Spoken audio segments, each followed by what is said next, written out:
So I'm not sure what's happening. Yes, we are live. Cool. Hi everyone, welcome to Quick Connect Live. Today is the first session of the year, so we're going to talk about New Year's resolution. For some, that's like painful because of whether you have achieved it last year or not. But we thought we'd just start off with the year with that topic. So Ethan, over to you. Maybe a quick intro, everyone. Yes. Actually, let's just do a quick intro of everybody first. Okay. Hi, I'm Ethan. I solve office politics. But more importantly, I'm a person who loves really solving problems, which is why this New Year's resolution thing is really interesting because, I stopped having New Year's resolutions since I started doing business. But what happens is that whatever I've learned from business, because you're in charge of your own time, you're in charge of how you live your life. So you have no choice but to always be having your productivity in place and be resolved to complete your tasks. If not, you will fail, right? Which is something that happens to a lot of people. So a lot of this today will be talking about the little hacks that I've learned along the way, the systems in which you can think about it in order for you to actually be productive for the new year. And with that, I can share like my co-host to introduce himself. Hey, hi, Alex. So I'm a Gallup certified strengths coach, action learning coach, Lego Serious Play facilitator, blah, blah, blah. But what I really like to do is to work with people to help them become better versions of themselves. So strengths is one, coaching is one, NLP is one. So as long as it helps someone to learn about themselves and make themselves grow and become better versions, that's kind of what I really enjoy. So today's session, really, the title came from Ethan. And he said the title, only to tear it down. So I'll see how he's going to run that. So that's going to be interesting. Don't worry, this is what I do with every single title I do nowadays. Yeah, so it's like the whole, okay, then you destroy, tear it down. Okay, Eileen, quick intro. Hi, Eileen. Yeah, hi. Hi. So Eileen here, coach now, and also a HR consultant, and anything else in between that is fun to do. Got onto this call because, as Ethan and Alex said, the title was meant to hook us because of the word New Year resolutions. So let's see what they are going to come up with. Very cool. Eileen, over to you. Quick intro. Oh, I came midway. So did you say there's a change in title or No, it's not change. There's no change. Okay, so I'm Paylin. I'm a corporate trainer and facilitator in the area of personal branding. And I always enjoy being here because I think interacting is definitely fun, and also learning new things along the way is also something that's quite amazing for me. Yeah, so I try to make time for this. Thanks, Paylin. Appreciate your presence and your support. Thank you. Ling Jie, if you're able to talk, you can unmute yourself. If not, it's okay, because she's on the road right now.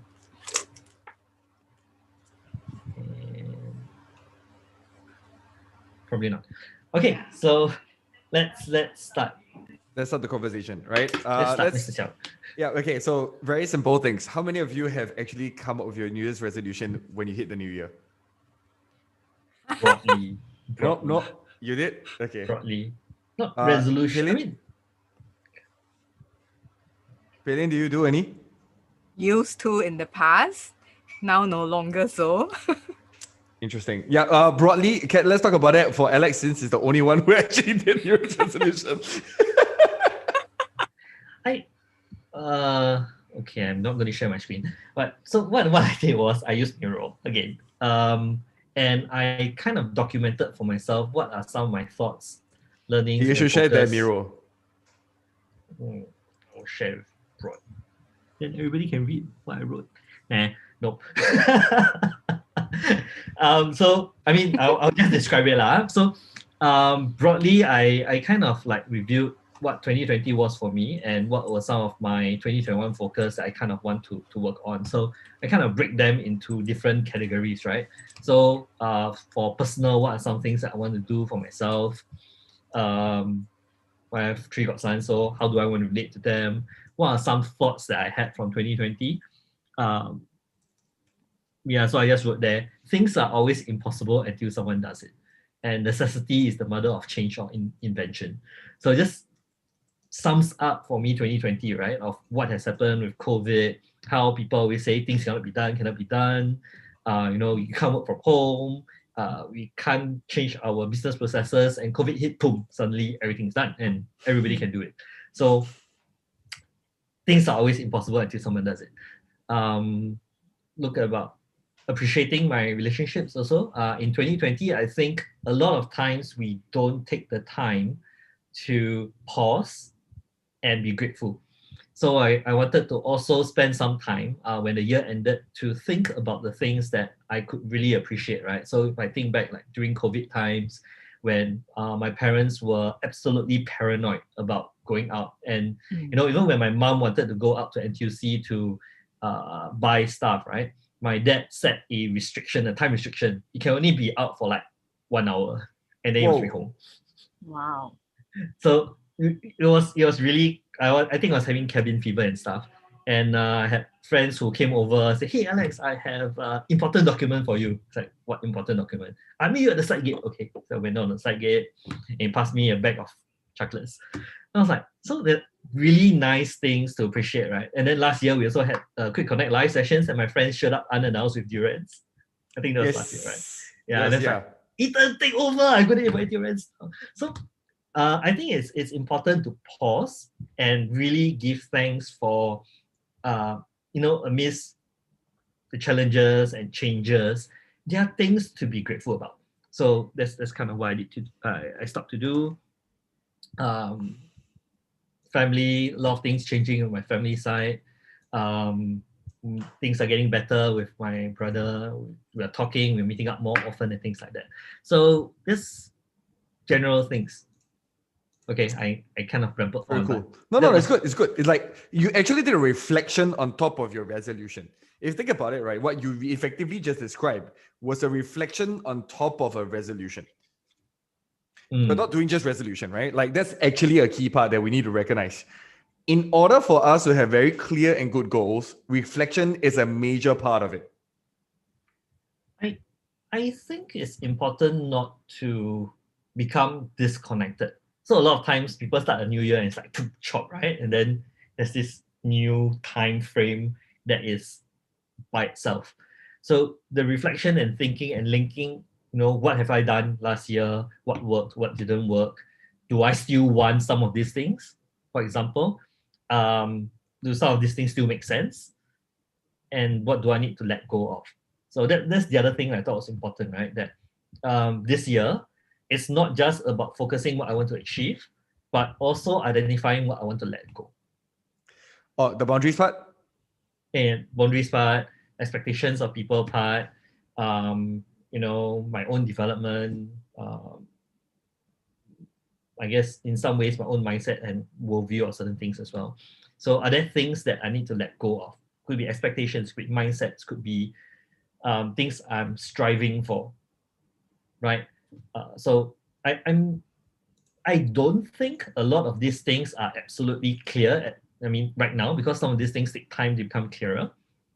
But starting to recognize that these are areas that I need to get clearer and say, look, I'm not really sure what exactly it is that I need to let go. I know that something in this area, but you'll get clearer for me. So, we talk about goals and SMART goals and all this, but some of these things aren't exactly that specific, and it gets clearer along the way.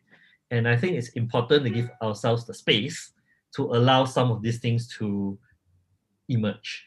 No, that's exactly why. Like resolution is a very interesting concept, right? Resolution means I'm resolved. I'm set.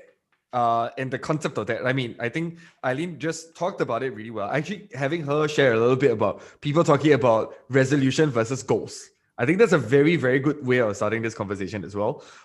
Can you share a bit more about your experience?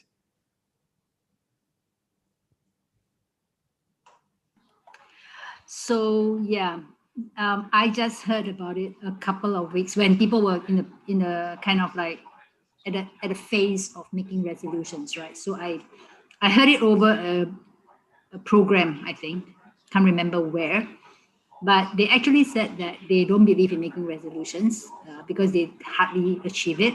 but they've decided to call it their goals. And because this is their goals, they are able to achieve it better. And therefore they feel more satisfied, more enriched, whatever you want to call it, right? But they achieve it. Whereas for resolution, it's like something so huge that they, when they don't get to it by the end of January, they just give up on it and then they never remember it anymore. And then life moves on. Yeah. Which I thought was a very interesting concept.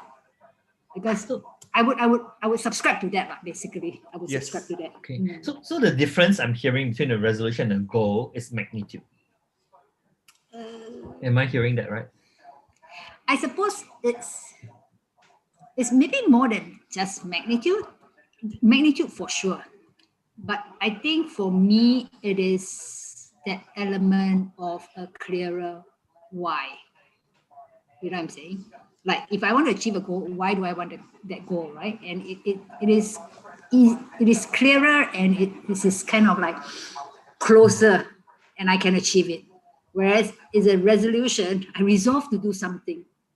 And usually when we think about it in December, right, you resolve to do something that maybe something went wrong the year before, or you want to do something like really, really massive. And then like you say, okay, this is my resolution.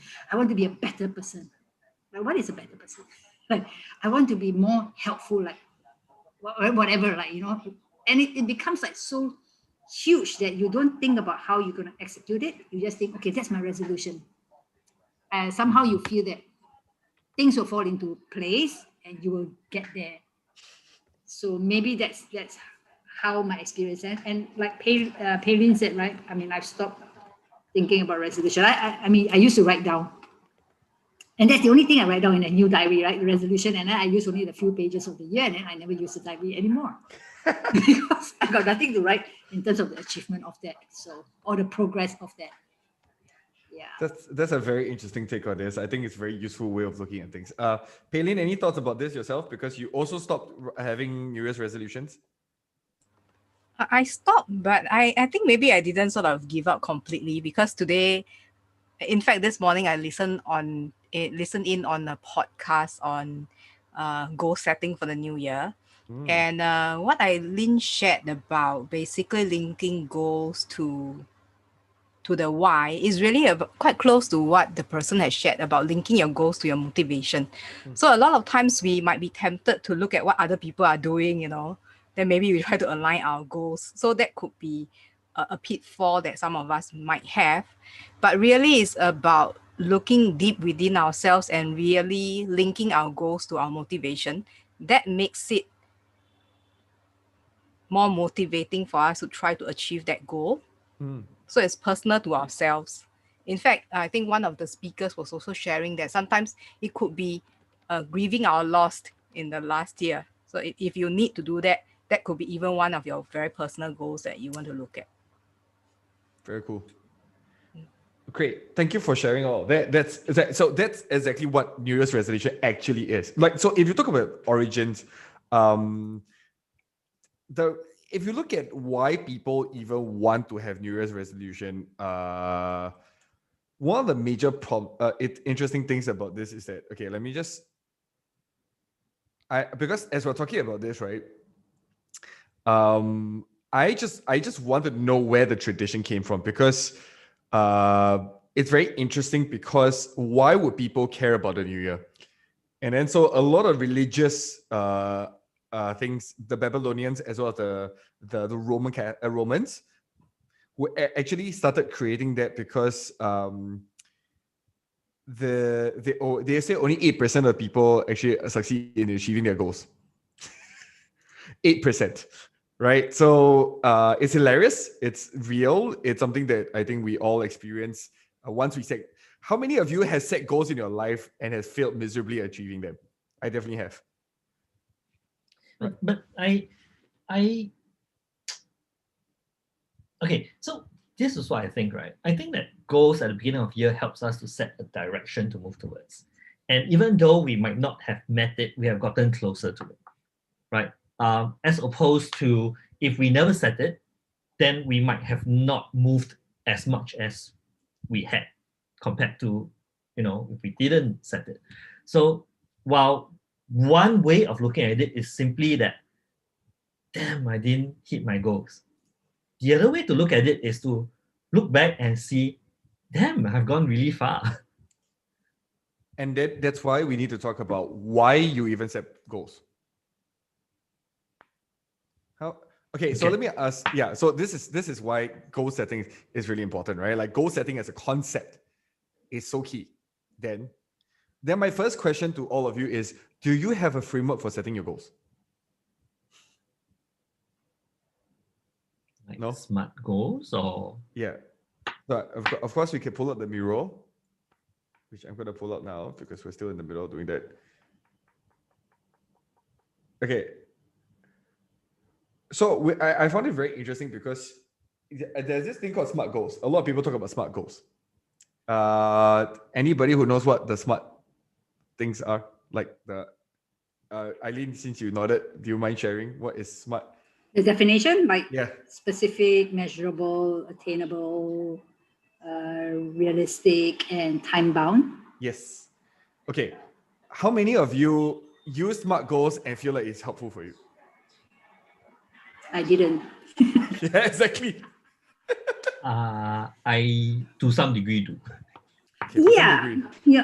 I don't think that I actually kind of like check that my goals are SMART in every alphabet. Yeah, but maybe there's probably some elements of it there. There's this other thing that I add. It's called well-formed outcomes under NLP.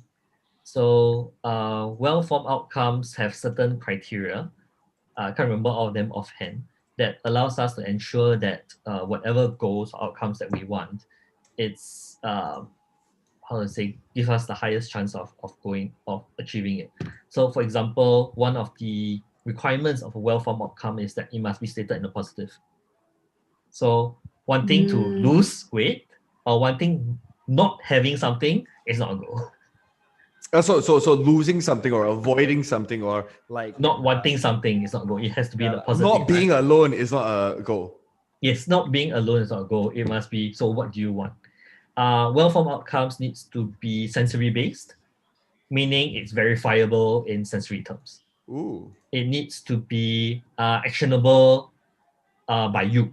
That means it can be acted on by you. So for example, wanting to strike the lottery is not a well-formed outcome because you can't, you can act on buying it, but you can't act on the outcome that you want. So I think having well-formed outcomes actually helps us to set the direction in a much better way.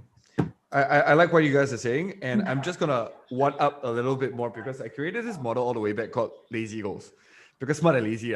So I wanted to contrast with smart and then just go into lazy. Why is this the case, and why do I create that? So it's very similar to your well-formed outcome actually, but there's a slight bit of difference in the way I assume the thing. So if you want to talk about what motivates people the most, what is the biggest motivator for people? If you're talking about fundamental human motivations, what motivates us the most? Any ideas? Love. If people say food, whatever, but what would you say? Avoiding pain. Okay, so people say avoiding pain, yes. Any other things? Kind of like affection, maybe. Love, affection. Affection, okay. Yeah. Alex? Sorry, question again. What motivates me? Yeah, what is the fundamental motivator for most people? Or safety. Safety? I'll say meeting of needs. Okay, meeting of needs, right?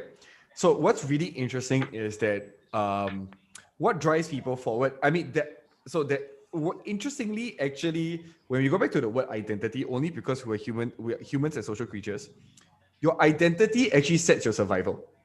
This is something that's very unique to humans, because we have a complex breed compared to most animals. A dog wouldn't be able to identify it as a dog per se. Like, it wouldn't label itself as a dog. Humans are the only ones who are sentient enough to identify themselves with different things. identity, right? So a lot of people who believe that they live to eat, for example, believe that food is the most important thing, but they think their primary motivator is food. No, the primary motivator is the identity that they have that they live to eat.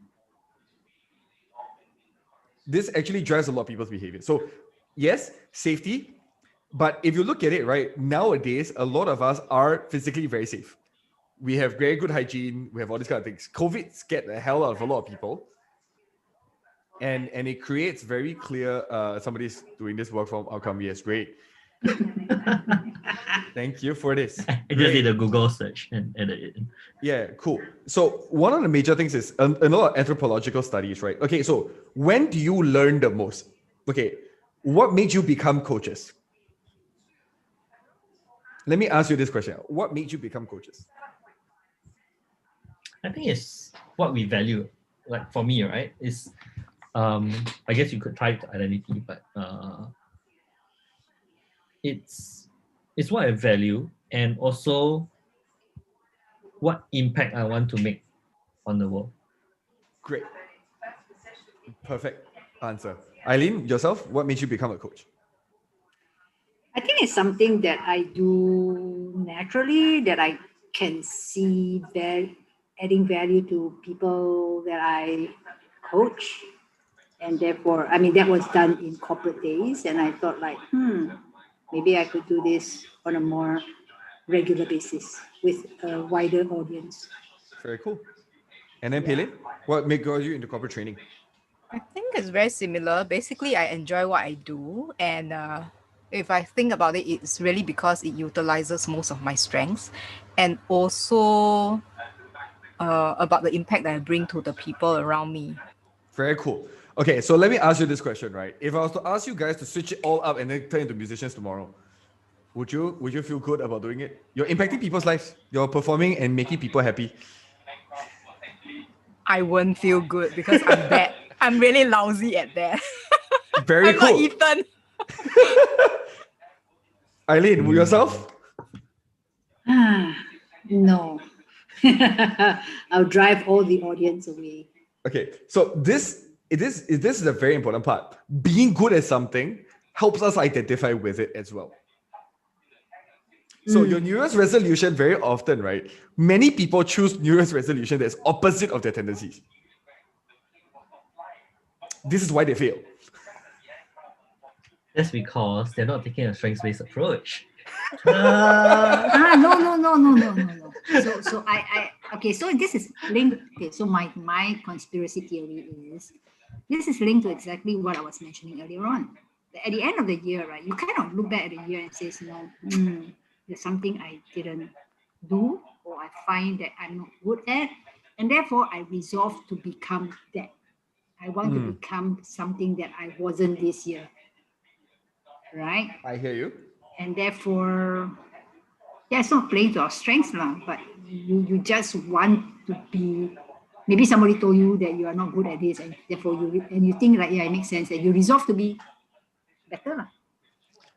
Exactly. Like it's a lot of resolutions are pain-based. Yeah, correct. Or avoidance-based. I want to quit this. I need to do that. I need to because I failed in this and therefore I need to do that too. It's very often avoidance-based. But this is actually goal setting for most people. How many people set goals according to what they want to achieve rather than what they want to avoid?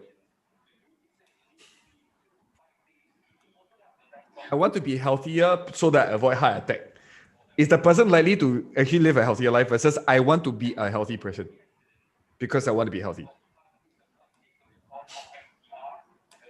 I think that comes back to I like what Eileen said, right? Connecting the why to the goals. So another tool that I use for goal setting is 5 whys. Great. Right. So why do you want this? Oh, I want to run next. Okay, why do you want that? Why do you want that? Why do you want that? Basically to get down to what your key motivators are and what the real reason is. And once you get there, you might realize that, hey, in order for me to achieve what it is that I want to do, I could set a different goal. or I need to make sure that overall it's ecological, right? That's one of the well-formed outcomes, right? If not, I might have secondary gains that I don't address and it causes me problem. So I hear you that some people set it based on fear or pain. So they come from a place, how do I describe it? It's a dark place rather than where it's inspirational or it's something they aspire to, what they want and what drives them. So I think it depends on the person. I've seen both. Okay, yeah. And no, that's why we're talking about this on a mechanics level, right? Like if you look at it on a mechanics level, which is really interesting, when we look at people and the way they set goals, this is why it's fun for me. Because when you start seeing how people set goals and whether they achieve it afterwards is really important. I'm pretty sure all of you have met people who always have a goal for the new year and then next year it changes, the next year it changes. And then next time it changes, next half month later it changes. But there's no consistency behind it. All right. Or there are people who are super fixated. Have you met those people who die want to have family, but don't even know how to get a partner? Or die want to be a banker or whatever, but don't even know how to deal with numbers. There are a lot of these kind of things that are driven by actually. So I'll go back to this, right? Where if we identify what is it that we're driven by, well, this is why goal setting is very important. If we look at our history, what have we been unconsciously chasing for? What have we been looking out for all along? For example, Alex, when you talked about this, we talk about attachment styles, right? We talk about the kind of relationships you form. When people leave, you will cling on. Your motivation, a lot of your fundamental motivations is due to the relationships around you. The identity of the person who supports and takes care of other people and therefore loves back. Okay. I'm still waiting for the link for that to goals. Yeah. Very interesting need, right? Like if you notice your goals that you set, for example, you want to increase membership, you want to do this, you want to do that. They actually weirdly, the reason why you're having inertia and why you're probably not finding a lot of success in doing certain things, you know, when you first started your Strengths Alchemy membership, you know what your excitement was over? You're asking me or you're telling me? I'm asking you. Yes. What was your excitement over?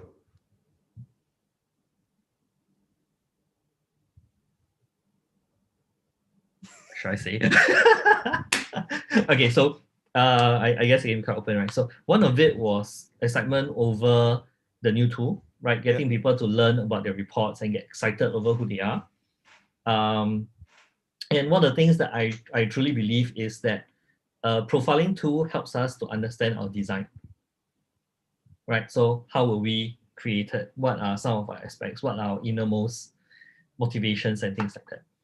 And actually, one of the things that I really hope that as people start to discover and learn about how they have been designed and what how they function, that it's also important for people to know the designer, which is God, right? So okay. What I'm really excited about is that, look, when people start to see how they've been created and how they're unique and learn to appreciate where they are and where they've been placed, right, at this time and place and venue, and start to recognize that they have a purpose, right? And that excites me because helping people to see that and then to learn more about who God is, who He is as a designer, how we've been created, and what our purpose is. Because through design, that's one way that we understand purpose, right? Like you say, why with people who want terrible at numbers want to be a banker? Yep. That is not that person's design. But once a person starts to discover what he's good at and what he's passionate about, he can then take his place in terms of what is meant for him. Great. On a meta level, right? If you look at what your real your real drive is here, is because you identify as a person who guides people to find their purpose. Okay. Therefore, it excites you. If you notice why you're having difficulty pushing forward right now, Uh-huh.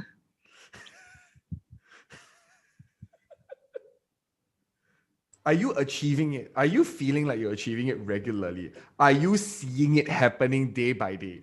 You're not. I see new members joining.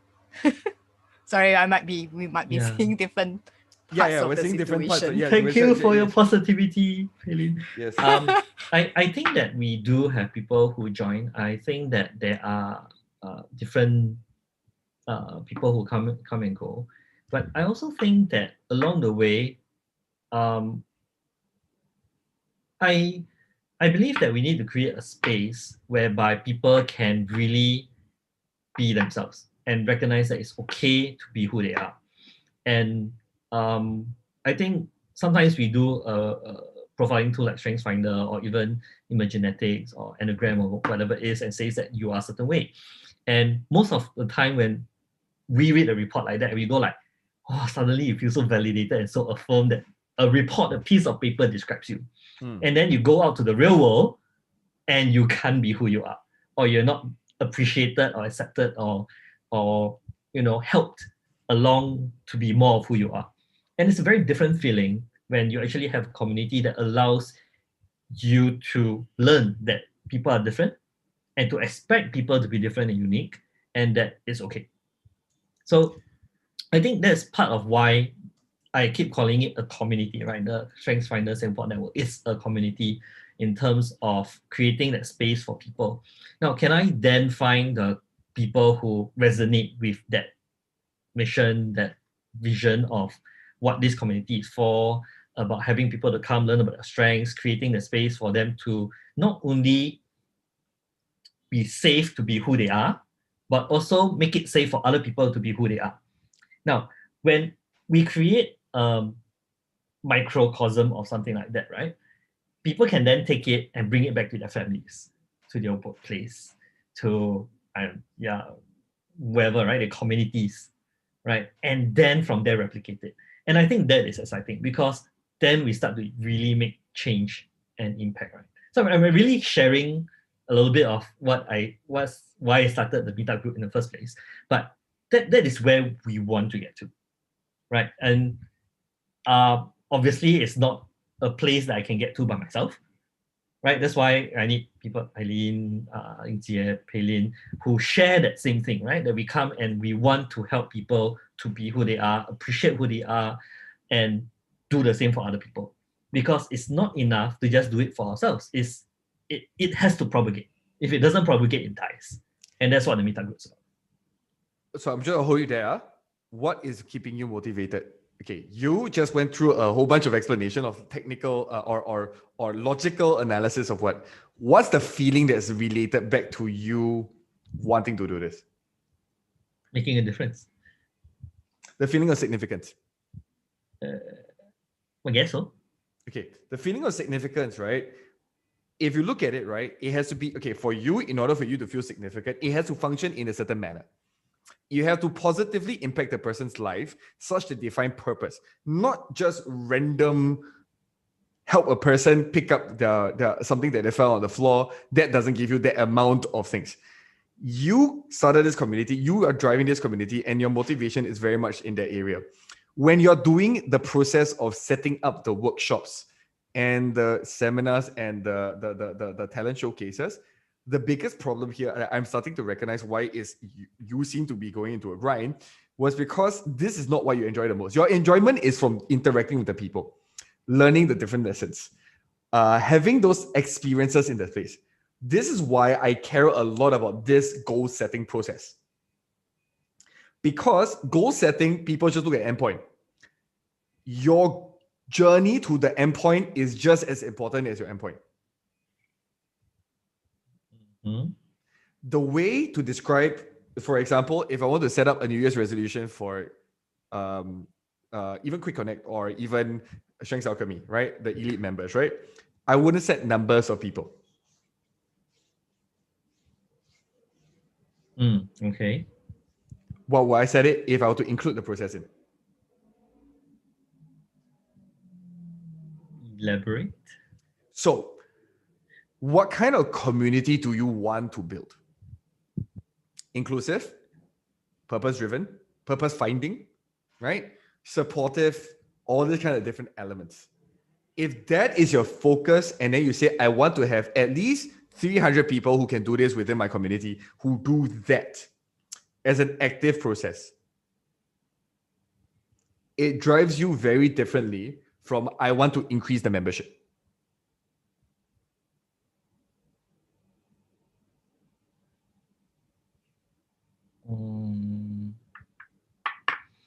I think that would be true if my goal was disconnected from my mission. Yes. But when you speak about it, they are disconnected emotionally from when I talk to you. I'm saying this as a friend.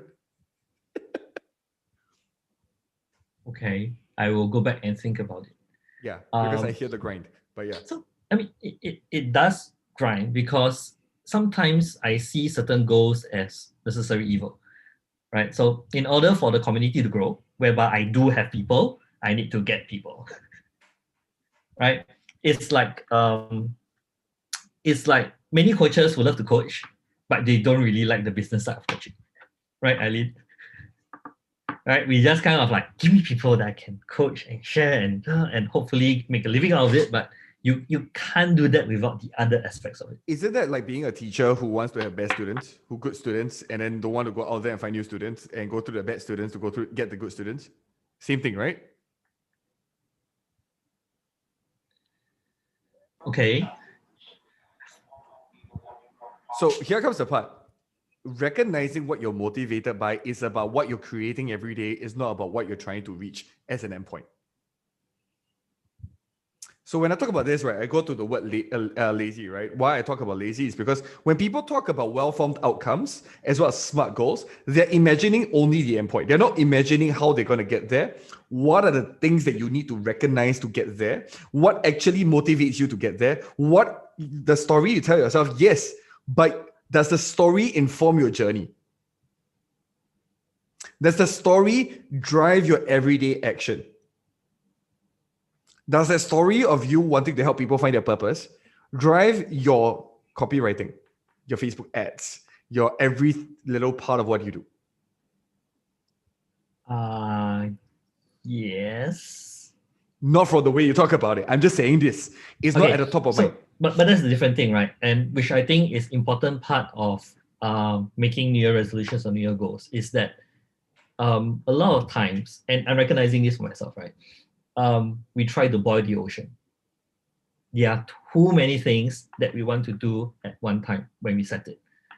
So the other thing that I'm also learning, and I learn this year after year, because there's so many things I want to do, but to limit myself on what I want to focus at each point of time. It could be for the first quarter, I'm just going to do this. For the next quarter, I'm just going to do that, or whatever it is.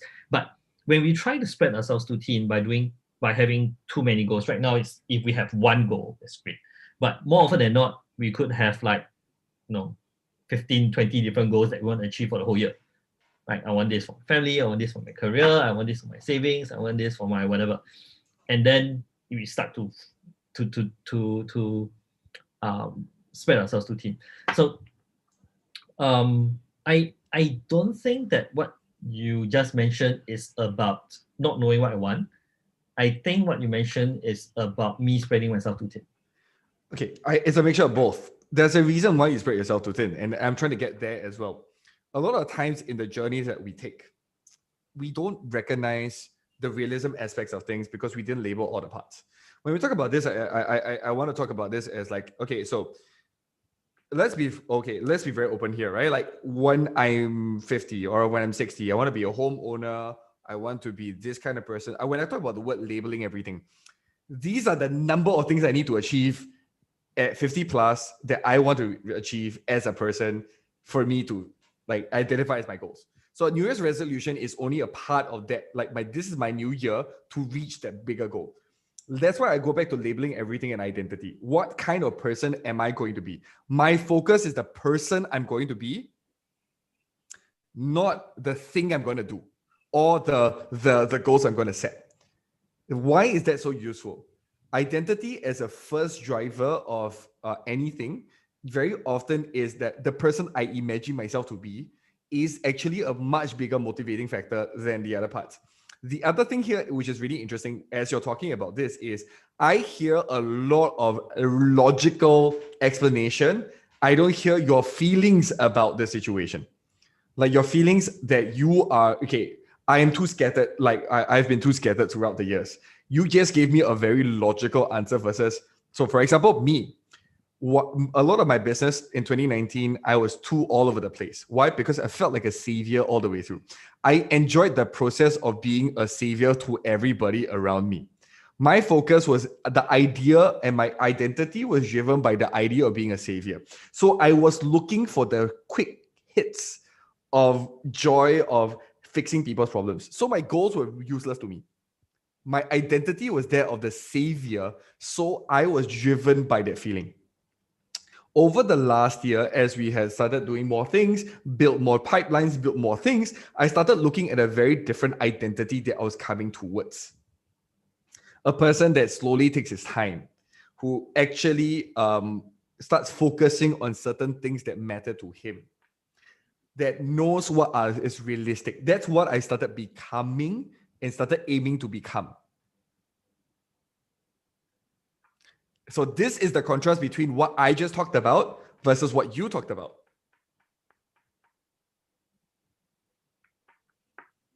Do I want to be that person, or do I want to grind against that issue because I have a goal in mind, but I'm a person who enjoys the identity of a person who does too many things, who's scattered all over the place, who's da da da da da. But meanwhile, so that's where the labeling everything for me goes back to the identity that I have. I decided this year, I told you, okay, so let me explain a bit more. In this year's New Year's resolution, I didn't do a resolution. I just said the 3 things I'm going to focus on this year that is going to be a part of me. And I said the 3 things, so that it's about rebuilding relationships. It is about Undelusional, which is my company, as well as The Office Matters, where I'm solving office politics. They all cover different areas, but these are the 3 things I identify with. I'm a person who rebuilds my relationship this year. I'm a person who actually consults and helps companies solve their culture issues and builds new culture. And the last one is I solve office politics. They're all interlinked with one another, but I focus on who I am, not what I'm trying to achieve this year. As part of who I am, there will be things that, okay, these goals are put to help me scale. That's when the SMART goals come in. The short-term goals comes into the picture, but it's part of the overall bigger picture. I need to identify as I want to be that person first.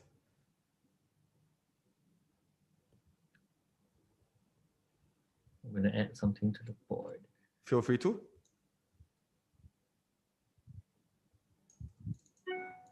I think they're all connected. Yeah? Yes. I'm just changing the semantics, and it changes the way that we look at it just by changing the semantics.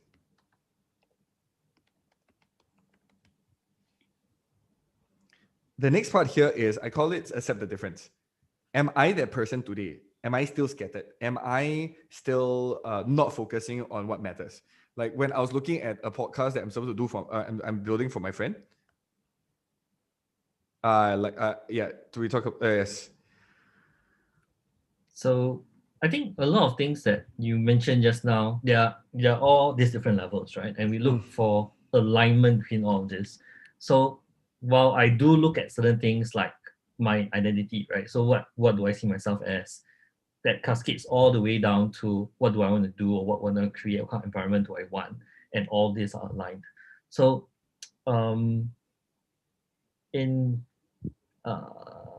okay, so in NLP we call this logical levels alignment. So from time to time, what we do, or rather what I consciously do, is to go through this level of alignment, right? And say, okay, look, there are certain things that I want, right? What are some behaviors, what kind of capabilities, how does this align to who I am, what my purpose, what my identity is, and then it comes all the way back down. So I do that at some level. It's just maybe I operate at a different level from you. Like maybe you're coming to say, okay, my goals that I'm setting is at the identity level of who do I want to be, right? It sounds like that's what you're saying. And then the higher level does cascade down and affects the rest. Whereas sometimes we might be focusing on some of these other areas like what do I want to do, what are my capabilities. But I think they are not disconnected from one another. Yes, but very often the reason why we fail goals and fail achieving things is because we don't go back to the purpose and the identity.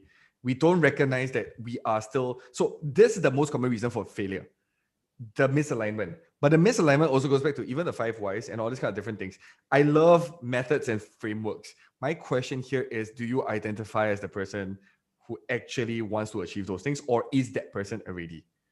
Like, this is why I call it a productivity hack, because when you start identifying who you are and what you are at each time that you're doing things, it changes the way you're approaching even the matter.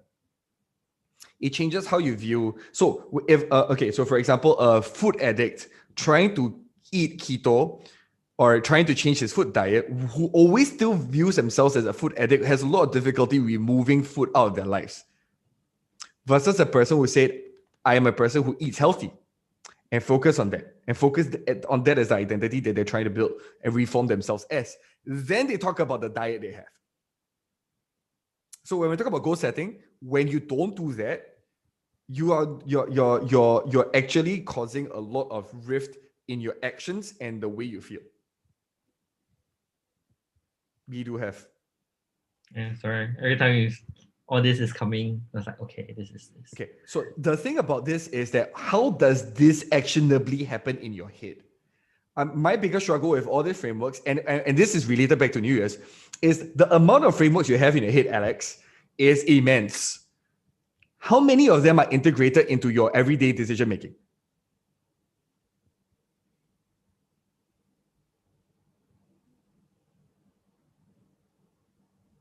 If you ask me, I think they are quite integrated, actually. And so that's the thing. But when I go back to the sense of identity of who you are, so this for me is the productivity hack over and over again. Why? Because the moment you set your identity in place, right? Whenever you start looking at what motivates you, you start realizing that a lot of resolutions that people put is always in resistance of an identity that they already have. So that's where Eileen talked about, right? Who I was last year, what did I fail in? Therefore, I need to negate it. Whenever we set a goal in negation of our identity, we're not going to succeed.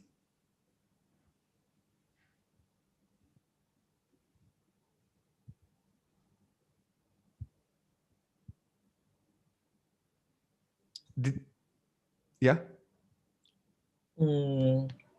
Okay. That statement, when we set goals in negation to identity, is quite loaded, right? But I think most of the time, people set goals in negation to probably not identity, but outcomes.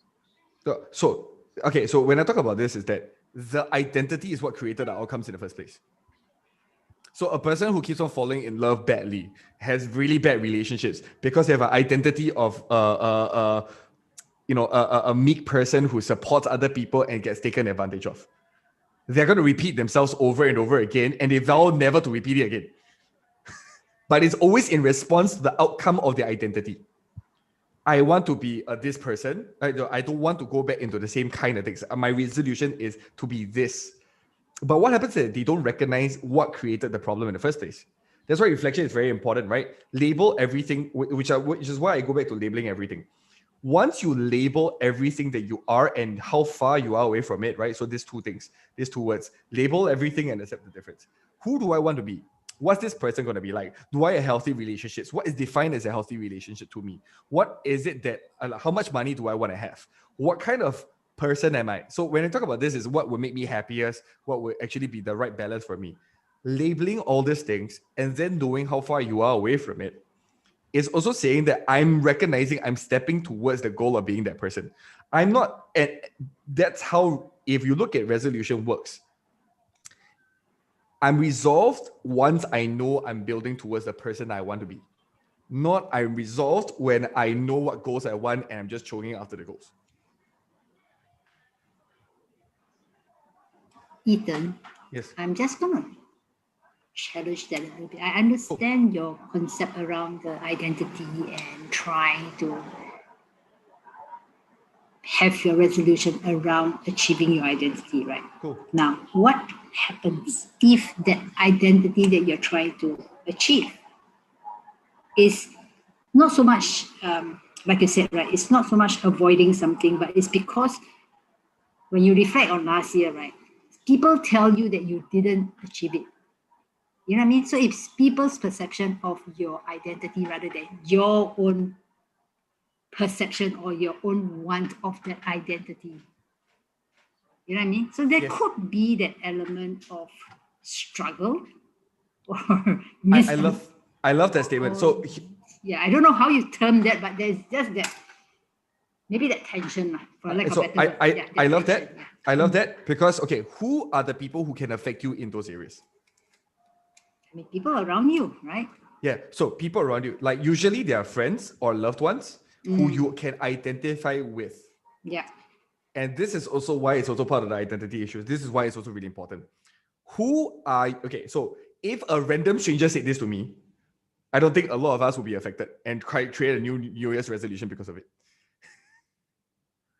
But somebody we love, that we identify with, comments this about us. We'll go into a crisis that we're not this person that the person wants. So this goes back to another form of the identity, the identification with the group.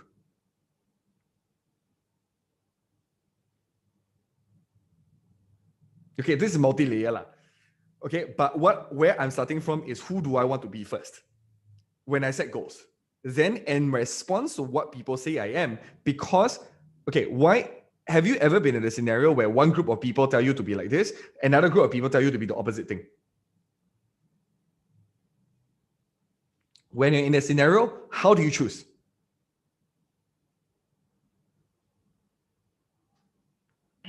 You become two different individuals in two different contexts.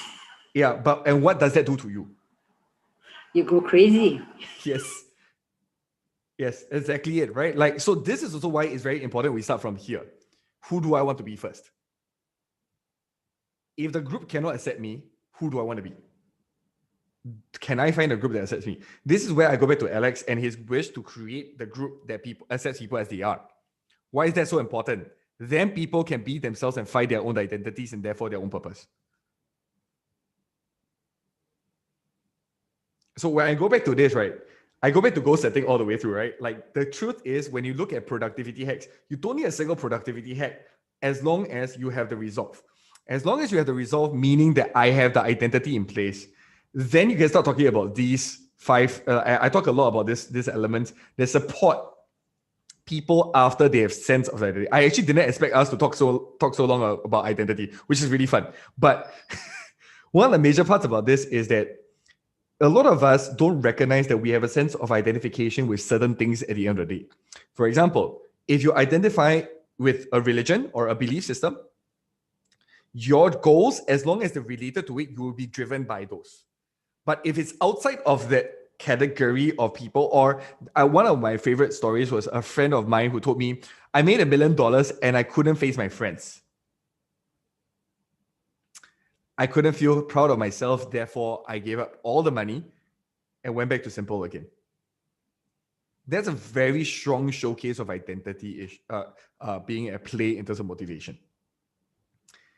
A lot of these processes that we recognize, what gives us the most amount of improvements in terms of us hitting our resolutions and our goals is actually our identity that we built along the way. The identity that we wish to have.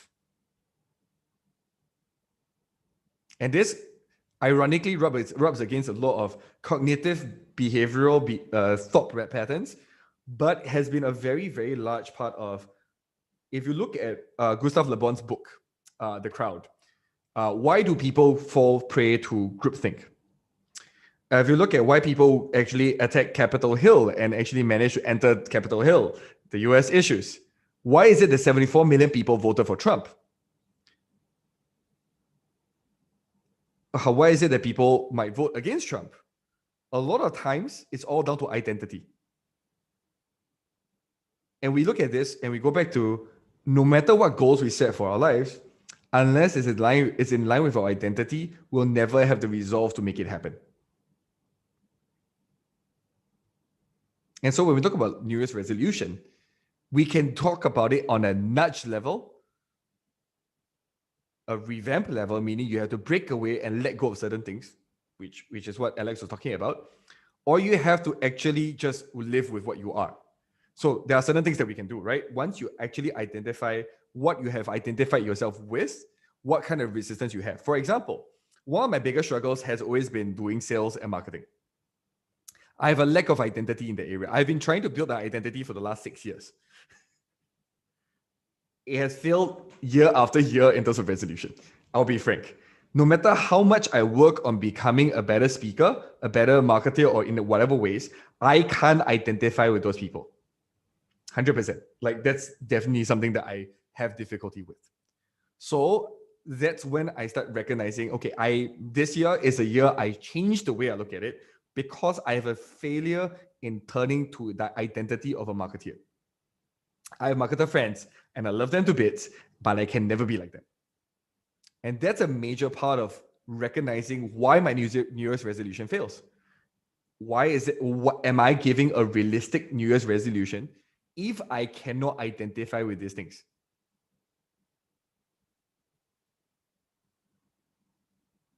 There's a reason why people cannot be productive or cannot do certain things. It's because they cannot identify with it.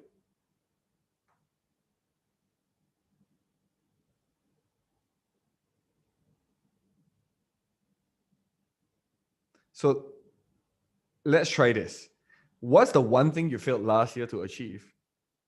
And then we go into why that might be the case. Just by looking at identity alone. Paylene, would you want to share?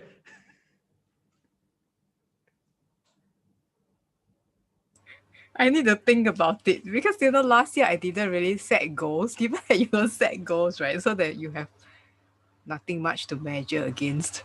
Oh, that's very interesting. So actually, maybe that's that. Okay, so can I ask you a question? Why do you not want to set goals? I think it's very fascinating that you don't set goals.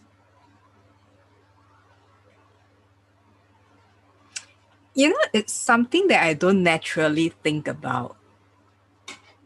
So when people come and talk about New Year resolution and all that, some of my friends are very enthusiastic, but I'm just not sharing the same level of enthusiasm. And I really didn't think much about it as well. Yeah. So that's why this year I decided to listen in on the podcast to just understand why is it I don't set goals. So I realized from the Enneagram perspective, right? The Type 9, type 9, yeah, tends to not be so motivated by setting goals. But what are it you can motivated be by? changed. What are you motivated by? Having peace. And peace is quite important in my life. Okay, what does peace mean to you? Absence of conflict as much as possible. And doing things I enjoy. I try to push myself out of the comfort zone to a certain limit, but not too much. I don't believe in killing myself in the process. Yeah, so... Do you identify with being a type 9? Yes. And also a type 2, I think. But then the thing about the Enneagram is that you do need to know that it's supposed to know which box you're in, but you're supposed to get out of the box and grow to your fullest potential. So your type is not meant to be an excuse to stay where you are and be totally comfortable. It's for you to know where you are and then grow in a way that's more wholesome. Absolutely. But what we recognize this is that have you met those people who die will follow astrology? Die will follow MBTI, or die will follow StrengthsFinder? I have not met such a faithful, loyal person. Okay, Usually, I've met those people. So usually they would be trying different things and then trying to compare which one works the best for them. Or they will marry a few things and try to grow according to those models. Yep. So one of the major things that I keep facing when I'm looking at motivation and goal setting for myself is I started recognizing that I have no ability to identify myself as a certain type of people. So the whole last year, right, I was trying to become more of a BD person, more of a salesperson, more of this kind of person, that kind of person. Cannot. Why? Because I couldn't identify with those people and the behaviors of those people that I've been exposed to. But once I've like read up on Bill Campbell, for example, one of the, like, they call him the $1 trillion coach. Once I read up on this kind of different people, suddenly my behaviors and my thoughts change. I can identify with that character. I can identify with this person. That gives me a lot more motivation to change the way I approach things. And I think this is why I talk a lot about why today, when I talk about New Year's resolution, when you set a goal, you look at what you identify with. For example, when you talk about type 9 and you don't really set these goals and you don't really do this, it's because you don't identify with people who set objective, measurable goals, like the SMART goals, but you identify with being a person who's seeking peace. Your goal is peace, even though it might not be. It's an ongoing, rolling thing, right? It's a daily process. It's a daily goal that you always seek peace.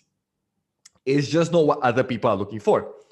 Because your identity is related more to peace and calm, then you are about reaching numbers, achievements, or things like this. So your motivating factor is always about resolution of conflict aversion, resolution of turmoil within emotions or different situations, avoidance of certain kinds of stimulus. You'll be motivated to do that because that's what you're comfortable with. And that's what you're kind of motivated by, finding that state of comfort. Would that be the case?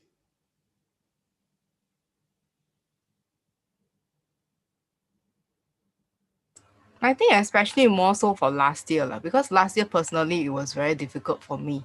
So I decided to not push myself too much and do whatever it is needed to survive and thrive. Yeah, so last year was definitely what you have described. Basically trying to avoid already, it's already difficult enough. So I try to avoid as much conflicts as possible. Yeah, so that's how I've always been since young. But I think the last few years when I was really growing, when there was no crisis, I become more achievement oriented. That means I'll try to push myself, meet goals. But it's just that when I'm in a more unhealthy state because of the circumstances I'm in, I then get into the state where I just want more peace so that I can stabilize myself, have more control, to become healthier, so to speak. So it's a bit like a coping mechanism.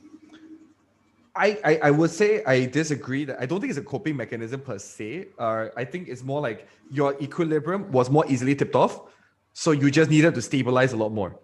Whereas if you were the situation was a lot more stable, you're able to stretch out a lot more. You're always in equilibrium with your environment. So if the environment is out of equilibrium, you need to stabilize yourself.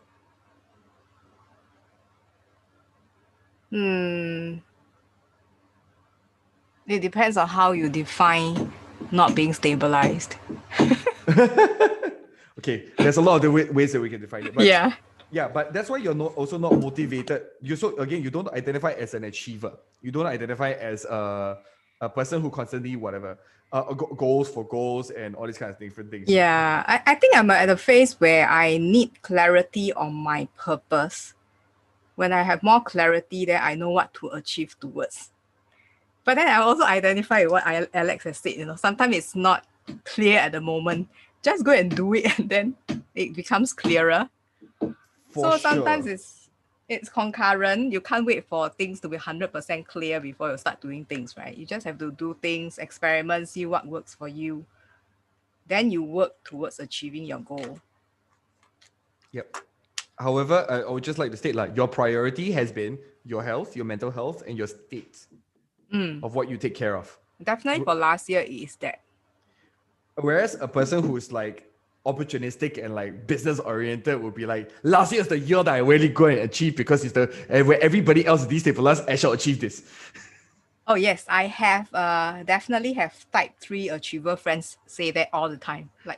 It was crazy, but they are happy that they achieve a lot. I have a lot of friends like this too, so I know what you mean. And I am at peace, in the sense that I know everyone is different. We are motivated differently. So there's no need for comparison. Just be on your own journey of learning. And that's part of your identity as well. Yes. Don't compare. It makes yourself unhappy and uncontented. It's really not useful most times. Yep. So in this same breath, right? So I would just like to mention, so that's why I go back to this. So the person that you want to be and you are happy that you are is already a person who is at peace with most things. When you want to achieve, it's just to optimize it. It's just to even be more of that person. Not so much about achieving new numbers and therefore you feel shook about the process. Yeah, I think for me, the key is you accept yourself as who you are at the current state. And then you become even better version of yourself. That's how I always think about things. Very cool. Thank you. Yeah. Alex, any thoughts? You look very, very ponderous right now.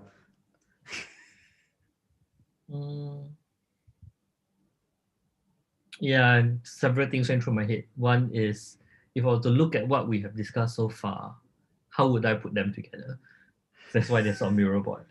The other thing about the whole goals setting thing and how it.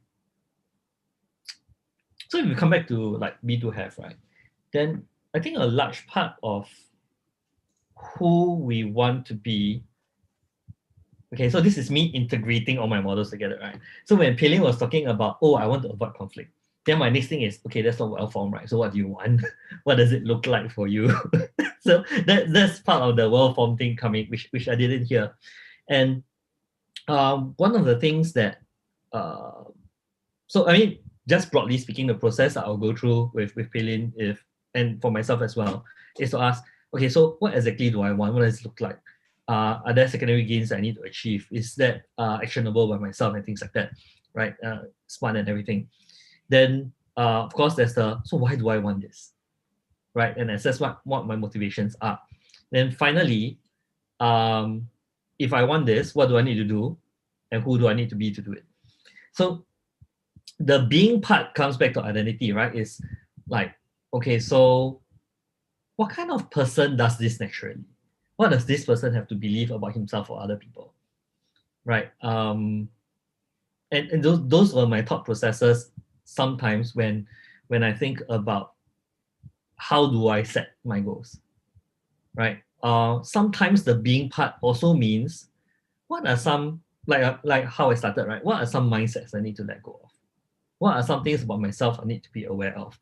Hence, when I go into things like attachment theory, which we'll talk about in our next session, and I go okay, so is this me? Do I need to let go of certain thought patterns and inclinations? Who else? So that's what I do not want to be, right? Then if that's who I do not want to be, what kind of beliefs do I need to have? And then you go to the whole identity. How do I then adopt new beliefs? And the interesting thing about beliefs is beliefs and action of kind of a catch-22, right? Your beliefs cause you to act in certain ways, and your behaviors and actions then reinforces your belief, right? So at some level, we do act on those beliefs. At the other level, once we start to recognize a certain thing, we need to act contrary to our default patterns, of which helps us to then form new beliefs. It's I didn't die doing this, and that kind of thing, and it's okay. And then a new belief starts to form. So that's how I integrate all of this together, right? What is the goal? What is it like? Is it well formed? To why do I want this? To okay, what are my identity, beliefs, capabilities I need in order to achieve this? That's the being part, right? And then from there, what else do I need to do with? So, okay, that's answer your question about how I integrate things. No, I love it because you know what I just realized that what I did. So this is something I did unconsciously. So this is funny because I have an identity of a person who likes to trigger people. Sorry, Alex, I just triggered you today. Sorry, I just realized. Hey, I'm used to it now. Well, a person who talks about being a troll, you're quite a troll today, but that's okay. No, but the other part about this is that I love, okay, so this is where the resolution of the troll is, right? Because I trolled you on certain grounds because I was trying to dig out something. And I realized that because the moment I challenged you, this is something that I realized whenever I do it to you, you identify as a person who integrates models, who sees the big picture. A lot like me, the total of us are very similar in this sense. And because of that, when I trigger you in a certain manner, you will bully. And that's the one thing I love about you. And this is something that I think is really awesome, is that you will go on overdrive to prove me wrong when I challenge that thought. So or prove that you are that person. No, it's not about proving you wrong, right? It's about when it was mentioned, there's a dissonance that I felt is like, that is not true, right? So you know how we always get a certain feeling and then we try to like piece it together and then so that we can verbalize it, Yes. right? So that was part of the process, right? You said something and go like, okay, that wasn't true, that didn't make sense. How do I then articulate what I want to say and convey in a correct way? So Soundwave, right? We learn about how to articulate well. So when we start to clarify and start to understand some of these things. So I wanted to understand where you were coming from, why you said certain things. And when you started talking about this identity level and all this. So to me, it was like, okay, that's all related, that's all linked. It all comes back, right? Your identity affects your beliefs, your values, your capabilities. Absolutely. Everything is linked. So I don't have connectedness in my top 10, right? But conceptually, when I see it, I go like, you can't quite move away from it. They are all linked in the bigger picture, right? And it's not like, I'm not looking at a gear of a machinery. I'm looking at the whole, everything fit together. Yes. Right. And this is kind of how, for me, I fit it when I talk about goal setting, right? And the other thing about goal setting that so part of what I described about the meetup group was more the vision mission. Yeah, vision mission, yes. Kind of a thing, right? Which for a personal level, we also need to ask ourselves, right? So what is my own, actually is linked with my personal vision mission, right? Of what kind of world I want to see. Yes. Right? Where people can come together. And from that then informs how I go about doing, which is my mission. And then it goes into what role do I want to play, right? Which is part of identity that is integrated with the mission and vision. And then there's one more aspect, it's called the ambition, right? So what's the ambition for myself? So the ambition for myself is to have the best running community that allows people to do that. To be a coach that's integrated with all the different tools that brings people with different knowledge together. That's why we have Talent Showcase, right? Yes. Because it doesn't all just come from one person. So that is how this model integrates with that other thing that we have not spoken about that is part of my SOT program when I run it, version 2, where we talk about mission, vision, ambition, and role. Yes. Cool. Right. So that's integrated models. I love this. Okay, so let me just bring in my what I look at, right? So I go while you integrate these models, I like to create new models to zone into little things to talk about time management. So I'm just gonna do this very quickly because these are still productivity hacks. Sorry, Eileen, we're not working on your ideas, but just gonna go into this. Whenever we feel this kind of things, right? A lot of times we need to recognize that our emotions might not always be in the right place for us to achieve our goals. So this is related back to identity, but it also relates back to day-to-day grind, right? If I identify myself as a good worker and I'm working for somebody, but I also have personal goals in my life, how am I going to achieve my goals? So for example, a person who works 24 hours a day, would they have time to work out? Would they have time to become a healthy person? Would they have time to whatever? This is where I break it down into tiny little things for people to break down into, there's this lovely concept called No Zero Day. Have you heard of it? Okay, let me just put it here. Micro steps is what we term it as a no zero day. Okay, no 0 days is what is the smallest unit of that thing I can do. So for example, if I want to exercise, I want to learn how to exercise every single day. I need to wake up at 7 every morning to just get out of the house. I can go back to sleep right after. As long as I gear up, walk out of the house, if I don't feel like it, I can go back to my room. I don't actually have to exercise. So for example, these are the little micro steps you can take. So this increases the realism of what you do. Because what happens is that if I had a really, really heavy night the night before, I still can do that one single step. And when you talk about this, when we have the goal for the year, again, if we're driven by the idea that we want to identify ourselves as the person we do have, turn the doing process so that I have the habit, so that I am that person, right? I would put it that way for this scenario. That's when the micro steps and the no 0 days comes in very useful, because it allows me to start shifting my personality or my identity towards that person by a daily activity that I can identify with on a daily level. Does this make sense? This is how habit formation is also helping. So habit formation is very often identity formation as well. So these micro steps are exactly what we need, right? What is the smallest unit I can do a day? How can I do this consistently and be able to still function as and when I get thrown off? My favorite thing about time bracketing is that we always dedicate time for it. That means, right, this 5 minutes is available. So whenever I set up meetings, I generally don't go for 1 hour meetings. I'm prepared for a 2 hour meeting. Why? Because I am time bracketing it for knowing the other person. So time bracketing is buffering? It is buffering, but it is also saying that at this time, I'm not dealing with my phone. I'm not dealing with this. I'm not dealing with that. I have prepared myself for this time buffer to be always available to do that one thing I'm supposed to do. It can be for 10 minutes. For example, if it's exercise. Or I'm time buffering in terms of food prep so that I have better meals.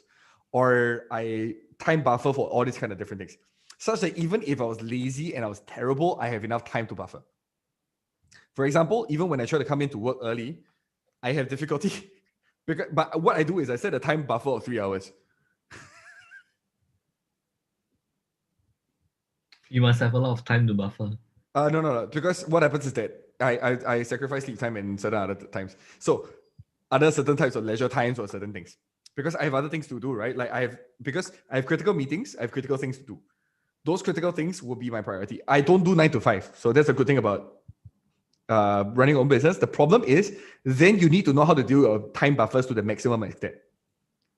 Like you need to know how to time buffer properly such that your time bracket is enough for you to think about the things you need to think about, work on the things you need to work on, yet at the same time feel like you're okay even if you fail. It goes back to the no 0 days. If I wake up at 7 every morning to try to run, the thing is that I step out of the house, I go back into sleep. The time bracket between the time I step out of the house to sleep till I go to work might be enough for me to catch up on my sleep. But I time buffer enough time in case I actually end up running.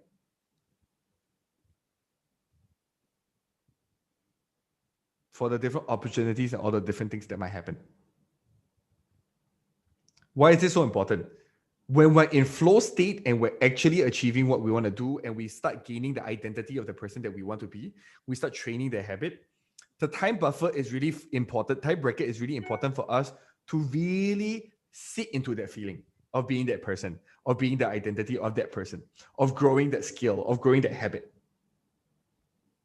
It becomes an enjoyable process for us. We cannot take away from it. If you're always worried about the next event or next thing you have to go to, you're never going to enjoy the process and be able to do it fully.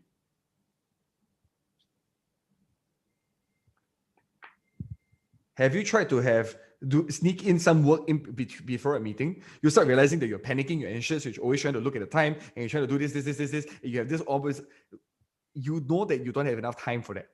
Time brackets are super essential for you to do the things you want to identify with. You have enough buffer to work with.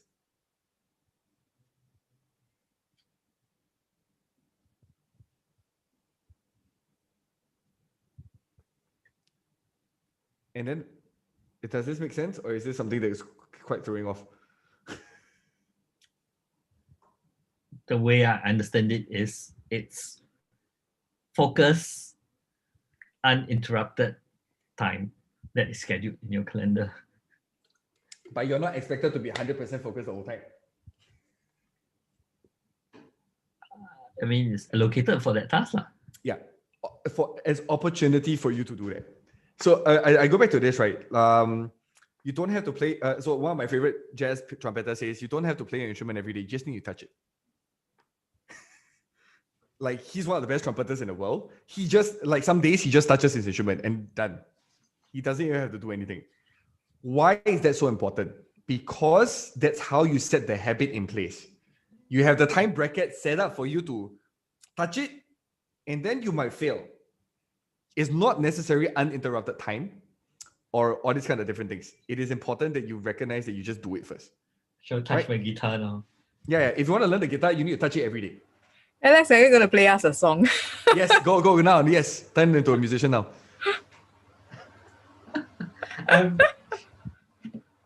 Happy birthday. No. Whose birthday? I need taps. I need to play worship songs. If I could. Okay, you carry on first. Okay, maybe never later mind. after we stop.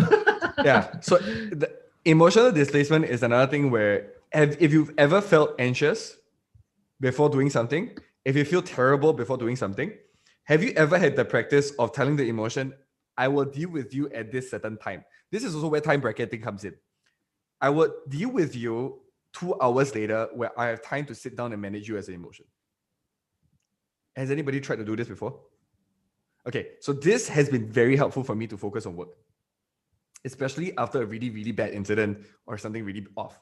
Once I tell my emotion, I will process you 4 hours later at this specific time and I honor it. I dedicate 2 hours to just sitting in the emotion. I can refocus on whatever is happening at hand. And usually what happens is that it will hit exactly at the time I was asking for. And then it will hit me like a wave. It helps if you practice this on a regular level. Why? Because then you can actually segregate time, especially for you to build yourself towards your goals for the new year. The new year resolution or the goals that you want to set. So, Ethan, I'm curious because this is totally new to me. So you're using a cognitive approach to manage your feelings. So basically in your mind, you tell yourself, okay, I'm feeling this right now. You acknowledge the feeling and then you say that, okay, 2 hours later, I'll deal with you. Now I have to do something else. Yes. That's it, right? Yeah. That's how simple it is, right? That's how simple it is. As long as you practice it, it will start appearing. As long as you honor it. Thanks for sharing that. I would try that and let you know what happens. Yeah. So sometimes I bring it to like, okay, I'm going to have a meditation at 9 o'clock today. So please come back 9 p.m. Wow, amazing. Yeah. Is this about intention setting as well? Yes, it is. But so imagine my unconscious as a third party, as a little kid that I'm trying to deal with. My unconscious is in charge of emotions. So if I deal with my emotions respectfully and tell it that I want you at a certain time and I will honor it, it will be happy to do so. So when you say little kid, it's like the inner child lah. Yes, absolutely. Okay. All right. Thanks for sharing that. My favorite thing here is the rewards versus punishment element. Punishments don't work. Self-punishments actually create worse processes for people. At least for people who know that the punishments, like I don't know about you guys, but have you willingly taken punishment just because you just didn't want to give people what they wanted? Okay, so no tricky people here lah. Yeah. Quite an example. Okay, so for example, one of my favorite ones is so one of my teachers actually used to say like, oh, you all better finish your homework. If not, right, then I'll submit a blank paper. Because every time somebody threatens me with a punishment, I'm like, okay, you bring it on. What happens is that I also had an identity that's related to this. I had an identity that I can take any punishment that comes my way because I'm emotionally strong enough to handle it. So I will look for pain to look for. But the other part about this is that a lot of times people enjoy punishing themselves because it makes them feel like a bad person. But because I feel bad that I'm a bad person, therefore I must be a good person, which is a very convoluted mindset that a lot of people have. So every time I feel guilty about something and I punish myself as a result, if you see yourself escalating your punishment towards yourself, you start recognizing that you're actually never going to start practicing that thing that you want to practice. That person that you want to be. Why? Because if I want to be defiant, I will be defiant all the way through. I will never be a good student. I will identify no matter what kind of punishment comes away, I will still do it. Punishments don't work. Rewards, on the other hand, is what creates greater identification with the thing. And most of the time, what happens is that reward is something that is positive and related to me whenever I achieve certain things, is to reinforce the feeling that I am that person. So if I have a good diet, but then right after that, I reward myself with ice cream, that's completely bullshit. The reward has to be something in line with identification of that person that you are. So setting your rewards and your punishment is a very, very large part of being productive. Because once you set the right rewards and you trigger the right things, for example, right, one of my biggest reward systems is actually a cheer in my head when I'm doing this, right? And I've triggered my mind to give me a dopamine kick every single time it happens.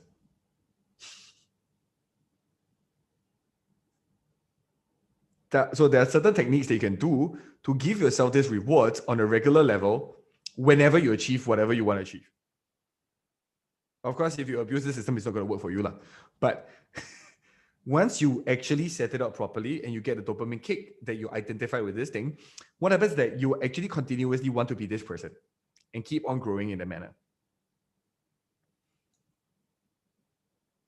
So whenever I talk about zoning in of how do you actually hack your way to progress, the most important part is identity first. Know who you are as a person, accept who you are and what you are first, know what you're moving towards. Then you start actually zoning in on the little things that will help you build up the identity of the person that you want to be. Because then your motivation is to be that person. And on a daily level, be more and more identified as being that person. And that's how you do your New Year's. That's how I'll do my New Year's resolution. Again, I go back to these three things, right? I solve office politics. I help companies build great, awesome cultures. And I am focusing on building the relationships that I care about.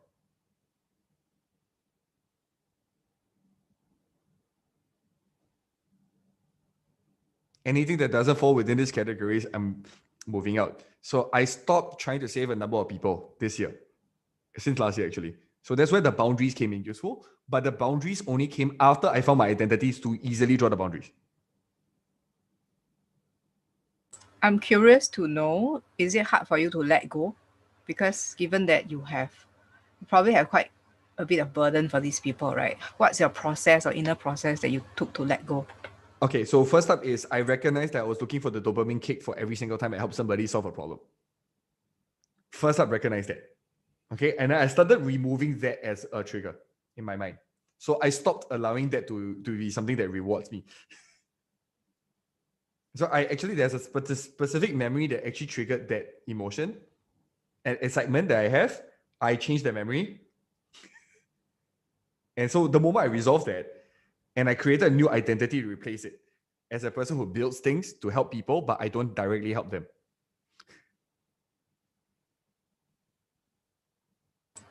That sounds like a very amazing process. You almost have to get into your subconscious to rewire your belief, right? Yes, I do that every day. Wow, every day. Yeah. Sounds like something that it's interesting. Yeah. Yeah, because I think it's something that you need to fundamentally, you need to change it before you can make major change in your life. I needed to accept that I was the person who wanted to save everybody first and feel the kick of saving everybody before I can do that also. Yeah, you need to be aware of that before you can change it. Yes. The other part about it is a lot of people are aware, but they actually don't want to change because the pain is not big enough for them to change. They don't have the motivation or the goals in place to change. They don't have the triggers and the right things in place, right? So I had the right reasons to change. Mine was a bunch of really bad scenarios that I was in. Those triggered a bunch of thoughts in my head that allowed me to make the change. I needed the change because of a series of incidences that created that. So I wanted to detract away from the identity that I used to have.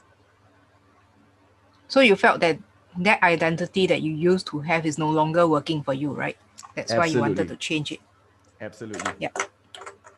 Okay. I think for me, So last year there were a couple of things I was learning about letting go as well, right? So like Ethan, you rightfully pointed that some of the things that I do is related to significance, right? That look, when I'm able to mentor or help somebody, then I feel like, hey, there's some degree of significance. Now, so Pelin, this probably be a bit related to letting go, because for me it's about recognizing where I'm deriving my significance from and letting go of that.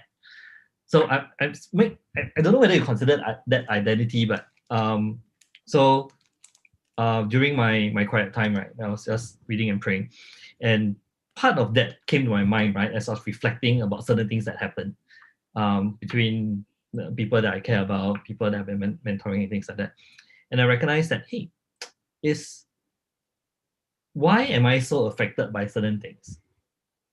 Right. And then I started to feel really, really, really lousy about myself. And that's why I recognized that I actually derive my significance from that. Now, my beliefs then came back. So, because I'm Christian, so I was praying, and then I felt that, hey, for me, I don't think that's where my significance needed to come from, right? And I believe that my significance needed to come from God, and because of that, that allowed me to work towards releasing it and recognizing that, look, there's a belief that my significance comes from these things that I'm doing, but it should really come from somewhere else. And then that's where I come back, and that helps me to rewire a little bit of my beliefs and my identity. I mean, it comes from my identity as a Christian, but that allows me to then rewire, like, okay, so what kind of beliefs, where are my needs coming from, who is fulfilling my needs, and that changes my behavior and my outlook towards certain things. Again, it's not like snap of fingers and then suddenly it's all changed, right? It's a process that I come back to, like, okay, so have I fallen back to old behaviors? And then it starts to reinforce and well, gets healthier. So that is my process of letting go of certain things. Thank you. Thank you for sharing that. So we need to have an overriding identity to support us on all these things, which is why I care a lot about labeling everything. The overarching person that we want to be. So, for example, for Alex, being a Christian and your faith is the overarching thing that allows you to change the other beliefs and the other identities you have to change who you are to become better.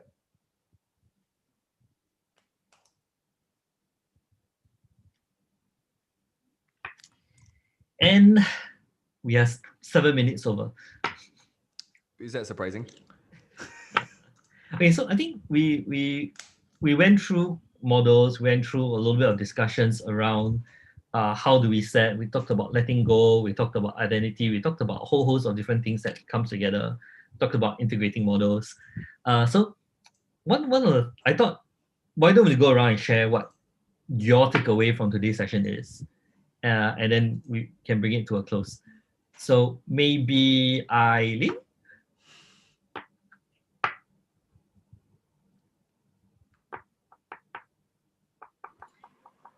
It got quite philosophical. However, I was following the logic of what you guys were talking about, especially Ethan, when you were trying to explain the whole concept around identity. And then, okay, maybe I just show you what I doodled while you guys were talking. Oh, nice. So this part, just this part of it, right?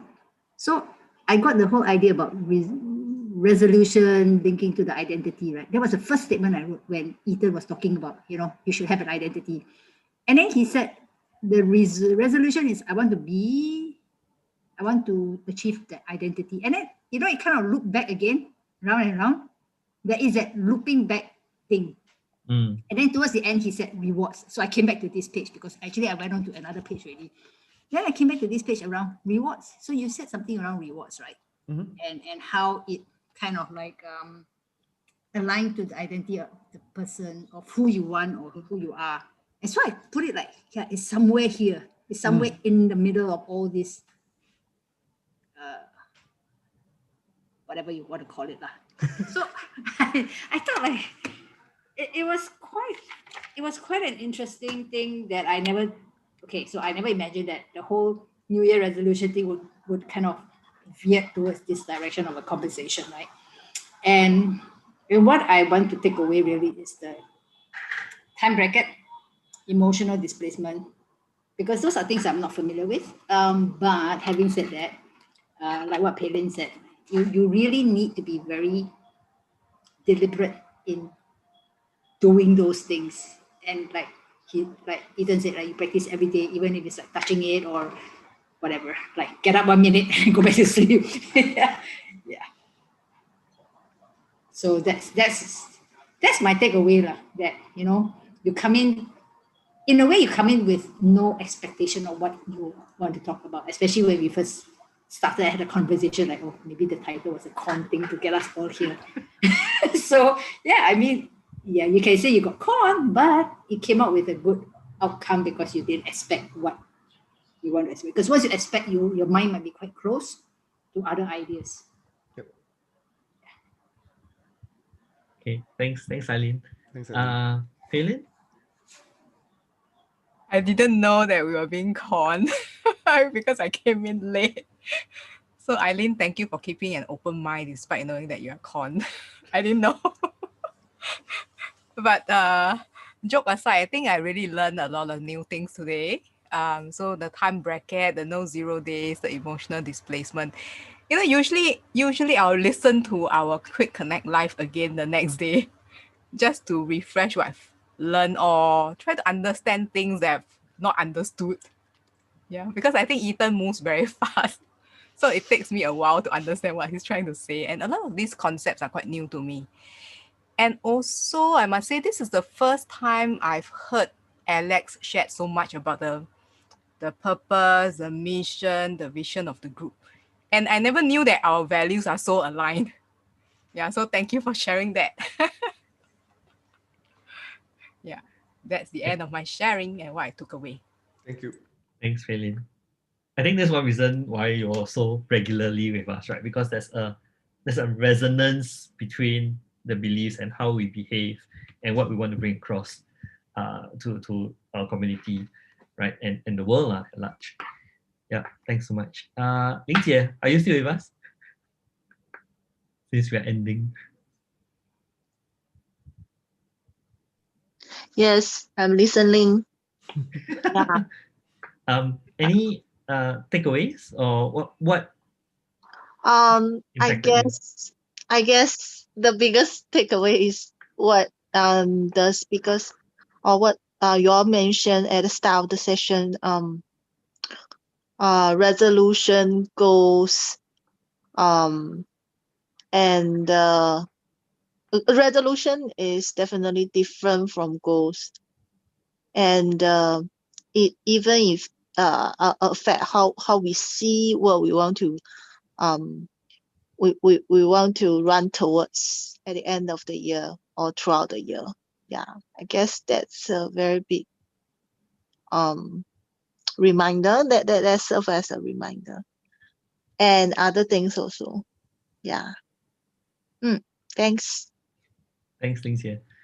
Thank you. So for me, I think a couple of things. One was the reminder of impact of assessing the identity, right? Of who do we want to be? Something that I used to tell my cell members that look, it's not about what you do, it's about the person you're going to become. So I think that's a good reminder that to focus on who do we want to be at the end of the year? What kind of person do we want to grow into? Beyond just what do we want to achieve. So I guess for me, the who do I want to be is also related to what I described about what I want to let go. Because for me, that's kind of tied to identity, right? So what do you want to let go of? The beliefs I want to let go of, the expectations I want to let go of. And I think that's important as well. So that's my takeaway. Ethan? Cool. You So bring let us me the- just do a quick summary. And that's where, okay, so let me just pull up where's the Miro? Oh, crap. Did I close it? Oh, no. Is it? No. Coming. Wait, Did you share it? let me try again. Miro. Great. Okay, cool. So we talked about like the goal setting models at the start, and we talked about what matters and everything, right? So we are talking about well-formed outcomes and all these kind of different things. My goal today was really to talk about the number one way to stay motivated is having your sense of identity in touch with your resolution or your goals in mind. And we're talking about this resolution on its own, as Eileen was pointing out all the way at the start, due to a conversation that she heard online, was that people set resolution in contrast to who they were last year, rather than who they want to be. And I think that's exactly where we're talking about. We spent this session really digging into the identity. How do we actually look at it? I love how vulnerable today Alex was about his vision and everything. I thought that was really awesome. And the ability for us to talk about this, because identity and who we want to be is actually a major part of how and why we succeed or fail.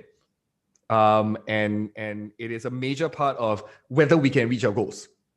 And in this same breath, I started breaking down all these little things only because these are the mechanics to get there, right? Like label everything is that who do you want to be? And I think one of the most beautiful things I finally found, I heard Alex say out loud. I mean, I kind of know this, I knew it from him, but he finally said why he's doing what he's doing in very specific, clear sense. And that's the most clear I've heard him say it. So I'm very happy to hear that, right?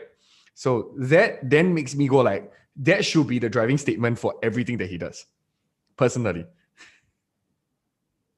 Right? So these are the things that then would drive me to also be motivated to support him. But the other part is then, like Palin said, right? Like alignment, it's a lot easier to align with, it's a lot clearer. And this is why I think everything we talked about, whether is it 5 whys, SMART goals, or what my version of lazy goals, which is label everything except all I'm talking about is the techniques to help you get there. But the most important part is, What's Z and Y?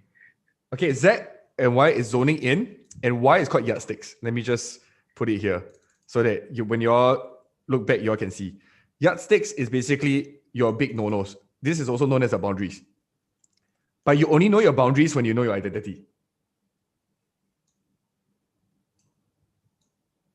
Right? Yardsticks are basically your boundaries. Which is why it's very important that we actually talked about this today. We actually covered a lot of those grounds. It's just that I just categorize it so that people see it. Because you need to be smart and lazy, right? Like you talk about the SMART goals, realistic, measurable, achievable, time-bound, right? Why is it useful? It helps you be able to set a target. But here comes the most important part. If you don't identify with it, you don't set the right rewards and punishments, you don't set the right time brackets and the right techniques around it, no point. Especially when you're talking about New Year's resolution of who you want to be, what kind of person you want to be at the end of this year. And I love our discussion in the sense of we are trying to dig into how different people viewed it differently, right? How different people view their identification with setting New Year's resolution or their goals to be. I think it's really interesting because like Palin doesn't really set goals herself. Eileen, do you set goals? You say you didn't set the New Year's resolution, but I think you set goals in general, right? And then Alex, I know you set goals. We set goals together, so we do that. But at the same time, it's always also back down to identification with those goals. Yep, and that's what I have to do to summarize. And and to summarize all of this, the things that we learned the most, each person took away different things. But I think for me, the other part is I forget how foreign my ideas are to everybody else. Because I spent so long simplifying office politics for people to understand that I forget that my other ideas are way more complex and out there than most people. So yeah, so I forgot about that until today. So thank you for bearing with me. I think it's great because you conceptualize your own ideas and then you find ways to give it form, right? So that people can understand. So I think that I can't remember where I read this from, but it says that without structure, people cannot learn. Right? So there needs to be a certain structure for us to understand. That's why we have like profiling tools like Clifton Strengths, help us to understand people's personality in 34 different ways. Or if Enneagram, then it is 9 different types. But structure gives us a way to understand and to learn. So that's what you do with your models, right? You give it some form and some structure that allows you to then articulate and convey that to people, which is great.